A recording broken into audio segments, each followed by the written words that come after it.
રાજ્યની ઉદ્યોગ નગરી ગણાતું વાપી હવે ખાડા નગરી બની ગયું હોય તેવી સ્થિતિ છે। શહેરમાં અનેક જગ્યાએ વિકાસના કામના નામે ખોદકામ કરવામાં આવ્યું છે, પરંતુ આ કામ અટકી જતા લોકોને મુશ્કેલી પડી રહી છે। વાપી ઈસ્ટ અને વેસ્ટને જોડતા મુખ્ય રેલવે ઓવરબ્રિજની કામગીરી 2 વર્ષમાં પૂર્ણ કરવાની હતી, પરંતુ 4 વર્ષ વીત્યા છતાં હજુ સુધી રસ્તાનું કામ પૂર્ણ થયું નથી અને રોડના કામને લીધે ત્યાંથી પસાર થતા વાહન ચાલકોને તકલીફ પડી રહી છે। ઉડતી ધૂળ અને ડાયવર્ઝનના લીધે સમયનો વ્યય થતી હોવાનો ફરિયાદ ઉઠી છે, ત્યારે વિકાસ કામોને જલ્દી પૂર્ણ કરવા લોકોની માંગ ઉઠી છે।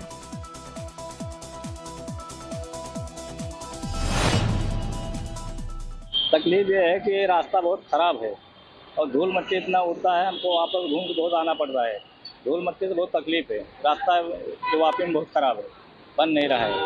बहुत पूरे वापी में रास्ता खोद दिया, बहुत तकलीफ है।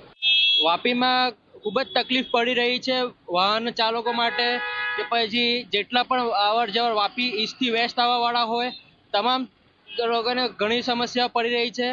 ब्रिजનું કામ હજુ સુધી પૂરું થયું નથી, એ પેન્ડિંગ જ છે।